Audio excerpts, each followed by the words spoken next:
नमस्कार, मनवाज रेसिपीमध्ये मी तुम्हा सर्वांचं मनापासून स्वागत करते। आज आपण जेवताना तोंडी लावण्यासाठी करण्याचा पदार्थ म्हणजेच रायवळ आंब्याचं रायतं कसं करायचं ते बघणार आहोत। ही रेसिपी अगदी झटपट 5 मिनिटात तयार होते। तुम्ही सुद्धा अशा प्रकारे एकदा हे आंब्याचं रायतं नक्की करून बघा। चला तर मग आपण रेसिपीला आपल्या सुरुवात करूया। आंब्याचा रायता करण्यासाठी मी इथे 3 रायवळचे आंबे घेतलेले आहे। त्याच्यानंतर फोडणीसाठी मी इथे मोहरी घेतलेली आहे, लाल तिखट घेतले, त्यानंतर मी इथे हळद घेतलेली आहे, थोडासा गूळ घेतलाय, थोडा ठेचलेला लसूण आहे आणि चवीपुरतं मीठ घेतलेलं आहे। चला तर मग आपण आपल्या रेसिपीला सुरुवात करूया। त्यानंतर मी इथे थोडं पाणी गरम करून घेतलेलं आहे। हे आंबे बुडतील एवढं पाणी मी इथे गरम करून घेतलंय। त्याच्यानंतर हे आंबे ह्याच्यात टाकून एक 5 ते 10 मिनिटांसाठी आंबे आपण चांगले शिजवून घेणार आहोत।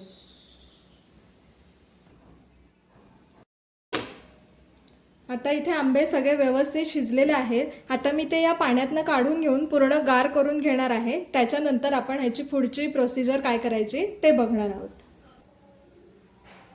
आंबे हे आता व्यवस्थित गार झालेले आहेत। आता आपण ह्याची सगळी सालं काढून घेऊया, म्हणजे आतमध्ये जर काय अळी वगैरे असेल तर ते पण दिसतं। हे बघा, तुम्ही बघू शकता आंबा चांगला आहे, त्याच्यात कुठे अळी वगैरे नाहीये। अशा प्रकारे मी याची सगळी सालं काढून घेते। सगळ्या आंब्याचा इथे मी रस काढून घेतलेला आहे, कोई सकटच घेतलेला आहे। आता आपण बाकी पुढे फोडणीमध्ये काय करायचं ते बघून घेऊया। सुरुवातीला इथे मी एक 2 ते 3 चमचे तेल गरम करायला ठेवलेलं आहे। आता त्याच्यामध्ये मी थोडी मोहरी घालून घेते। मोहरी चांगली तडतडून घेणार आहोत। मोहरी चांगली तडतडले त्याच्यानंतर मी अगदी चिमूटभर हळद घालते यामध्ये। त्यानंतर जर आपण 3 ते 4 लसणीच्या पाकळ्या घेतलेल्या आहेत बारीक करून, त्या पण मी याच्यामध्ये टाकून घेणार आहे। हा लसूण थोडा परतून घेऊया तेलावर। तुम्ही सुद्धा एकदा अशा प्रकारे आंब्याचं रायतं नक्की करून बघा, चवीला खूप छान लागतं, जेवणाला तोंडी लावायला खूप छान लागेल हे।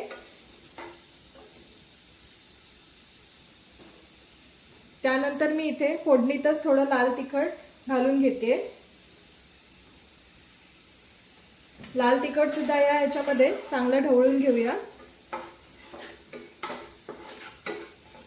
त्यानंतर इथे जे शिजवून 3 आंबे घेतलेले आहेत ते मी इथे कोई सकट सगळे ह्याच्यामध्ये घालून घेणार आहे।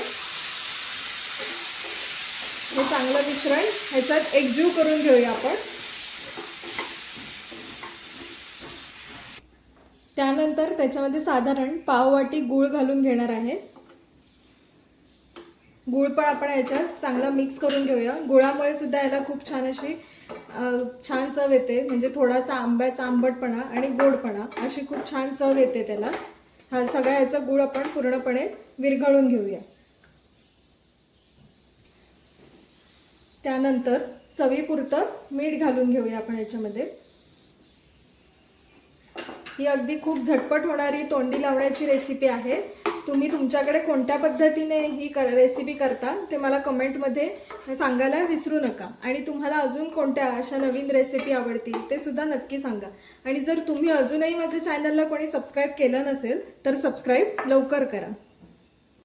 आणि अगदी ह्याच्यामध्ये मी थोडंसं पाणी घालून घेते, अगदी थोडंसंच घातलेलं आहे। जर गरज वाटली तर पाणी घातलं तरी चालेल किंवा नाही घातलं तरी चालेल। आता हे एक 5 मिनिटं हे चांगलं मिश्रण आपण गरम करून घेणार आहोत। अशा प्रकारे इथे आपलं आंब्याचं रायतं बनवून तयार आहे। आता मी ते एका बाउलमध्ये काढून घेते। हे बघा, तुम्ही बघू शकता आपलं इथे आंब्याचं रायतं बनवून तयार आहे। तुम्ही सुद्धा एकदा अशा प्रकारे आंब्याचं रायतं नक्की करून बघा। आणि माझी रेसिपी आवडली असेल तर माझ्या चॅनलला लाईक, शेअर आणि सबस्क्राईब नक्की करा।